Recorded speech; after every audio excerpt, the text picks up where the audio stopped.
Yeah, it's, I think, probably my easiest skip of the year. That's harsh. It's a little bit harsh. Hi everybody, welcome back to another episode of Slurp or Skip. Today is another special guest episode. Delighted to say I'm joined by Denise Hamilton-Mace, mindful drinking mentor and all-round No&Low expert.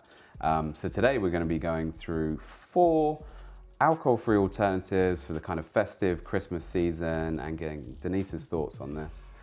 It's a hugely booming sector, as you'll well know, the alcohol-free space. In fact, it's expected that it's doubled since 2023 to 2024, and we only are going to expect to see more and more innovation and development in the category. So let's get into it. So first up, we have the Freshenet 00 Sparkling Rosé. I'm going to open this and hopefully not butcher it. What do you think about, broadly speaking, the alcohol-free wine sector, Denise, and where do you think it's headed? I think wine is the one area that most consumers want more of when it comes to alcohol-free. They want more wines, they want more options, they want better quality. Yeah. The category does struggle, still alcohol-free wines. Yeah. Still have a long way to go, but they're a lot younger than, say, alcohol-free beer, which is doing phenomenally well. Yeah. The sparkling wine segment, though, in alcohol-free, go for it. Woohoo! Oh! That is outrageous. That's been sat there for so long. It's a boy! Cut. I mean, it makes great content, but my legs and crotch are soaked. It's a good look. That's outrageous. That's outrageous. That's just. I mean, you can keep some of this in. I know you're going to keep rolling anyway, so. I say go with it. Yeah, maybe Roll we'll with go it. with it. After that debacle, first impressions. Not too dark in colour. Often that's the kind of quality signifier for most people when they're picking a bottle of rosé. Reasonably small, fine bubbles, which is always usually a mark of quality as well. On the nose, quite a musky smell. Yeah, it's got quite an almost a natural smell to it. So it's quite familiar.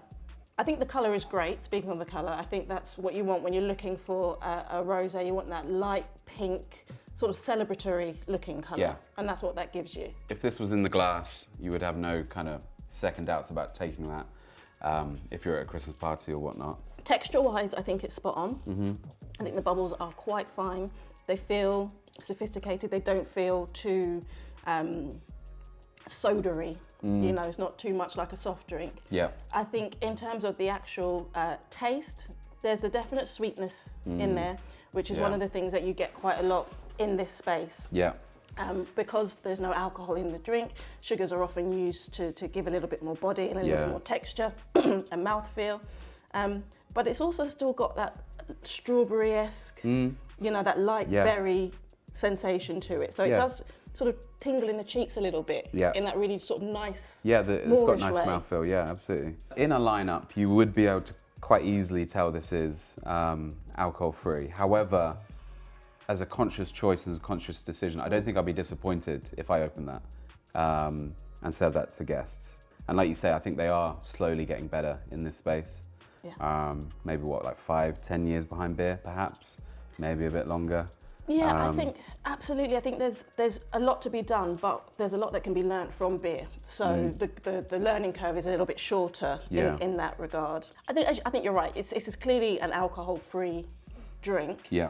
But I think that anybody who's looking for an alcohol-free bubbles would be perfectly happy to have this. Yeah. If you were looking for a replacement for your favourite champagne, perhaps not so much. Yeah, fair. So, but you know, what are you looking for at this time of year? Yeah. You're looking for something you can hold in your hand and be in the pub and have a nice time. Feel like you're part of the moment. Feel special and feel like a grown-up, and I think this does that. Yeah, nice. So is it a slurp or skip for you? I'd give it a slurp. Yeah. Yeah. Yeah, me too. I think so as well. So Denise, where do you see the market for these sorts of drinks? Is it a younger consumer? Is it an older consumer? Who's buying these sorts of products? So you'll see often in the press there's a lot of talk about Gen Z, and they've been named the sober curious generation, and they are by far drinking considerably less than my generation. I'm 46 years old, and so it was all sort of booze when I was in my 20s. But I think that Gen Z are looking for something quite different from their non-alcoholic drinking experience than the older demographic. So Gen Z, for example, they didn't grow up drinking the way that we did, having, you know, that illicit cider in the park or going to the pub for your first pint at 16 or 17. Yeah. So they're not used to alcohol the same way. So they're not necessarily looking for drinks that taste like alcohol. Whereas with the older generation, people in my sort of age group, we've got our favourites. We know which beers we like, which wines we like, and we're looking for drinks that can replicate that. Yeah. Now, of course, you then have some people who don't want alcohol-free drinks to be anything like alcohol due to recovery and that sort of thing. So that's another category. But I think in terms of who's buying it, you'll see it across the board now. Research has shown that the over 55s are now entering the category in a much bigger way this year than they have before. And importantly, it is the older generation who have the financial means to support the category. Of course. Because, of course, if you're in your early 20s, we all know that they don't have any money. Whereas if you're older, you likely have a more stable income, a disposable income, and want to spend money on quality alcohol-free drinks that can replace that situation and help you feel like you're having that adult, quality, complex drinking experience that you would have had from full strength. Nice. So I guess in this lineup, the sort of Freixenet, you're going to correct me for my pronunciation, Jess, I can see you. The Mold Punch, potentially for that slightly older audience, but actually if you're looking at the likes of Festive, especially putting in an RTD format, they're also not pretending to be a different type of alcohol, right? So that potentially appeals for the younger consumer. Yeah, absolutely. And Festive are very clear on their positioning that they don't want to be seen as just an alternative to alcohol. They want to be seen as a complex adult drink for those occasions when you want to drink differently, whatever that looks like. So their full-size bottle is very deep, it's very complex. I'm really excited to try this one today because I haven't tried their RTD. Great. But I think that that's exactly the type of brand that people are looking for in this space. It's adult, it's sophisticated, it's fun, and it serves a purpose. Nice. Right, so after the very lively sparkling rosé, we're going to move on to Waitrose's Mold Punch. Online, it's advertised as Mold Punch Zero. On the bottle, you might notice it says very, very smallly alcohol-free right at the bottom. It's suggested to serve warm, which we've done in these lovely mugs, and potentially with a splash of orange juice, but we're going to try it first without. So, first up on the nose. Smells pretty good, right? It smells exactly as you want a Mold Punch to smell. It smells of spice and Christmas and cold nights and coziness. It's not the sort of thing I would probably buy at Christmas time, but it's the sort of thing I would consume, you know, if you're back at your family's home or whatever. But that pure just smell alone has given me such nostalgia, such joy. It takes me to sort of like taking the kids to Winter Wonderland and that sort of thing, you know. Without the stress, the queues, and the £500 price tag. Yeah, fair. So actually, if you're thinking about going to Winter Wonderland, perhaps you could replace it with this nice glass of Mold alcohol-free punch. And they do have a selection there. You can get the alcohol-free versions. Yeah. It hasn't got an awful lot of depth to it. It's probably, I feel like it's lacking that bit of bite and the warmth you would probably get from the alcohol. What do you think? I think it promised a lot on the nose, but I don't think it's delivered enough in the flavour. There's too much sweetness in there, and now it's reminiscent to me of like when I was little. Mum used to make me sort of like hot Ribena, hot cordial, that sort of thing. Yes. It doesn't have the spice and those notes and the cinnamon and that sort of thing isn't coming through on the palate. I'm just getting that sweetness at the front. I can almost feel it's already coated my teeth. You're so right on. It's hot Ribena with the aroma of being a punch. And that's quite disappointing because it had such great potential. It's a shame. The drink itself is perfectly drinkable. Yeah, agree. But it's not giving me that Christmas vibe party in my mouth. So if you were trying to cut down your alcohol or abstain from your alcohol over the Christmas period, you really love the kind of ceremony of mulled wine, and maybe you warm this up and you watch fireworks outside or something along those lines, Christmas carols, you name it. Would you pick this up, or do you think it's a skip? As is, For me, I think it's a skip. Okay. I'm sorry to say. Perhaps with a splash of the juice or something, but I can't see that would bring out any more of the flavour. That would just dilute it down a bit more. I need a bit more depth, I need a bit more complexity, I need more than just sweetness. So perhaps if you were to warm this up on the stove at home, add a bit of spice, If you had your own spice sticks, mix, yeah. maybe that would add a bit more, but I mean, that's a lot of work to go for, arguably, when this is kind of your RTD format, right? Your RTD in terms of larger format. Yeah, it depends on how much effort you want to put into something, right? Because you can fix most things. So, and if you have that stuff at home, you know, perhaps you're quite domestically skilled and you have a cupboard full of mold spice mix items. Yeah, fair. But if not, this is for me is more sit on the sofa, watch a movie, and have a, you know, hot cordial with the kids. Yeah. So. It's okay. So a skip from you. It's a skip. Yeah, sadly, I think it's a skip for me as well. Sorry, Waitrose. You smashed the Christmas advert, though. I think we could. I think we could agree on that. You can give them that, yeah, absolutely. So you shouldn't be too worried. Right. So let's just very quickly try it with. They say a splash. Splash of orange juice. See if it improves it slightly, but I think you're right, Denise. I don't know how much more it's going to add. Aroma's the same. Aroma's the same. I think if anything, it just has a bit more sweetness. Yeah, still a skip. Still a skip, Still a skip. Yeah, fine. And so third in our lineup is Bottle Green's Winter Spiced Berry Cordial. It says enjoy hot, and then on the back it says definitely serve hot. Was it a ratio of 14 to 1? 14 to 1. As you can see, color-wise, it is giving me a bit of squash, maybe cranberry juice. It's vibrant in color. It's vibrant. The smell is interesting. It's giving me kind of like bubble bath. There's a little bit of aniseed in there. Oh yeah, yeah. Not an awful lot of depth. It's quite gentle.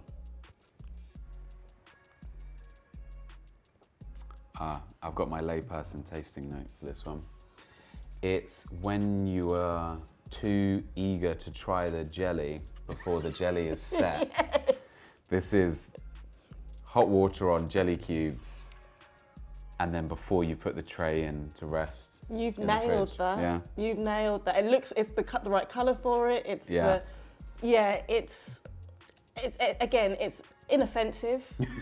But not necessarily in a good way. There's not much to it. I mean, I suppose it's a cordial, so. So I guess it is reasonably subtle. It's just to improve. I think I'm struggling to understand the positioning of it. It's obviously slightly playing on, you know, the season, mold drinks. I think if I had to compare this with that mold punch, it's chalk and cheese the difference in terms of which one is close enough to being a mulled wine. I think the mulled punch definitely does that job better. Still has that heavy sweetness in the front, coats the teeth, coats the tongue. It isn't really a mulled drink for me. It just feels like a hot juice. I don't really understand who it's for or what it's doing, personally.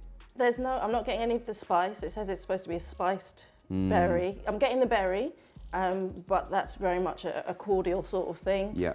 It's a warmed squash, really, and it's fine for that.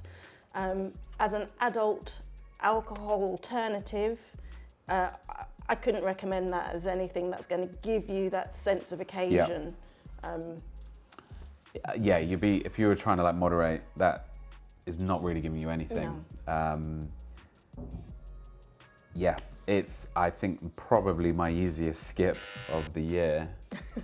That's harsh. It's a little bit harsh. I'm just struggling to understand really where it's at. It almost feels to me like a herbal or fruit flavoured tea, but even then I would say the herbal or fruit flavoured tea has more depth to it because obviously the liquid's in contact with the tea leaves or whatever, the ginger, whatever it might be in the tea bag. This feels like it's been stripped of all of that. And actually, it makes the mold punch that we just tried look far superior. And we weren't even particularly big fans of that one. I agree. It doesn't have any complexity. It doesn't have any. There's nothing left. Once I've had it, it's gone. Yeah. The only thing that's left is that sweet juice feeling. So there's no spice. There's nothing on the nose. It's lacking, and I think that they could do better.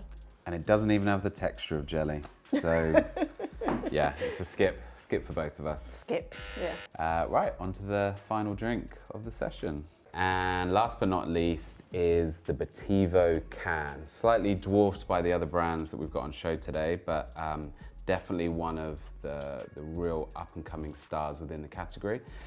So their larger format bottle, which has been out for some time, does incredibly well. But interestingly, over-indexes with 40 to 65-year-olds. That's about 70% of the sales that they do with that. So this is very much their attempt at hitting that younger target audience, which of course the RTD category is really driving a lot of the growth within drinks more broadly across the market. So, sounds good, feels good in the hand. Color, very gentle. Slight warmth to it, it's not completely transparent. They've always done amazing with their branding and packaging. So much so, I think, Denise, you were telling me some of their boxes get stolen when they're delivered. Yeah, they do. So one of the co-founders, Emma, wrote on her LinkedIn recently that their boxes that get delivered to people's homes, which are decorated in that same branding, they look fabulous, but they're being stolen a lot of the time by other people who either recognise them or want to know what's in them. Yeah, a bit of a logistical nightmare, but a nice problem to have. Right. Yeah. Okay, on the nose, I'm definitely getting the apple cider vinegar. Absolutely, but not in an oppressive way. No. And I think with cider vinegar-based drinks, sometimes the balance can be off if it's too far. Absolutely. But this seems to be just the right amount. Yeah, and I think that can be what puts a lot of people off some of those more functional drinks. Kombucha also has that sort of aroma. And if you're not a huge fan of that kind of vinegar, acidic taste profile, I love salt and vinegar crisps, so actually I can just get my mouth watering just even thinking about that as a taste profile. I'm not getting an awful lot else beyond the cider vinegar though, so let's try it. Unbelievable depth. So when you smell it, not much comes out. Like you said, there's not much more beyond that cider vinegar essence. And I know there's lots of other, botanicals in there, and somebody who's in that space might be able to pick them out. But when you drink it, when you take a sip, that's hitting so many parts of your mouth, isn't it? Yeah, absolutely. So I'm getting that almost that Negroni vermouth bitterness in the back. I'm getting really nice mouthfeel on the inside of my cheeks, and still a nice little bit of sweetness, but nothing compared to obviously some of those other drinks we tried earlier. It's got that sort of dryness that perhaps like a red wine drinker would really enjoy this, that sort of tannic dryness that reaches the top of your mouth. And coats, yeah. In that way, it's very Moorish. This is layered, it's complex, there's lots going on. You can go back and have another sip and go, oh, what's next? Discover something else, absolutely. I think it's just got so much depth. This feels like a proper grown-up experience. I wouldn't actually mind having this in a glass like this rather than drinking out of the can, maybe with like a large ice cube. It is giving me that Negroni vibe, that vermouth. I don't know how they've replicated that with the botanicals they've used, but I think they've done a really good job. But yeah, a little bit of that apple cider vinegar, still a nice amount of sweetness, whilst also remaining quite refreshing as well.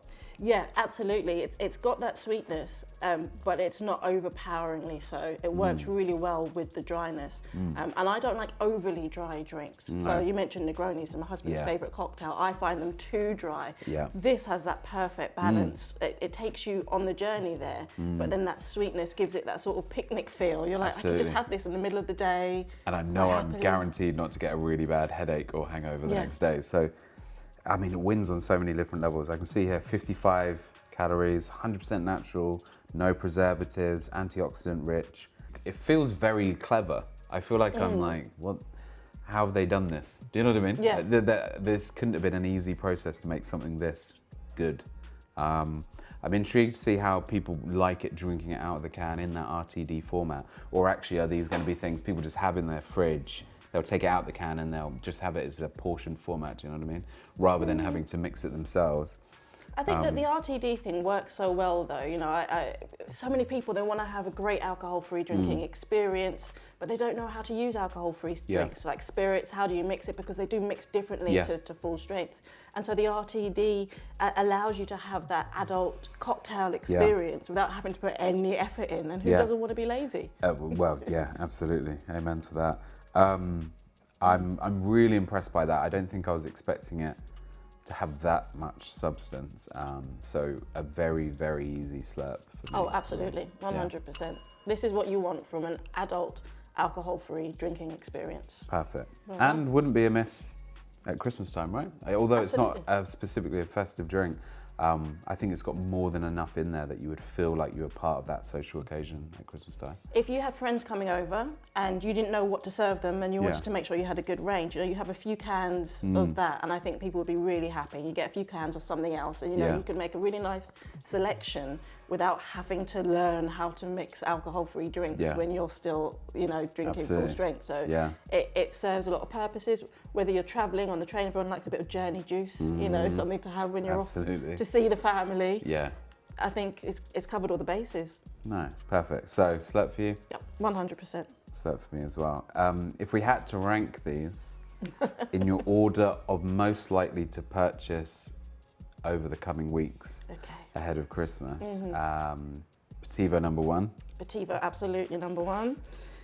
Then if I was being forced, I would say, no, Petivo number 1, Freshenet number 2, Freshenet. The ongoing question. Then it would have to be the mulled punch, because it has that aroma and it can give me that smell. Yeah. At least if I was heating it up at home, the kitchen would smell. Exactly. You don't need to put a candle on. Exactly. And then the bottle green would be a great cordial to introduce to my kids and say, have a different type of squash. Right, that's a wrap on our special guest episode of alcohol-free, No&Low alternatives for the Christmas period. Denise, thanks so much for joining us. For those that are interested in moderating or just really keen to explore more in this kind of alcohol-free functional drink space, where can they find out a little bit more information about yourself? Thank you. Yeah, thanks for having me. It's been lots of fun. Best place to find me is on my podcast, Mindful Drinking and Moderation in Midlife, which you can find on all platforms. Or if you prefer to read, you can find me on Substack, and links to everything can be found on the No Drinker website. Awesome. Right. Thanks again for coming on, and we'll catch you guys on the next one.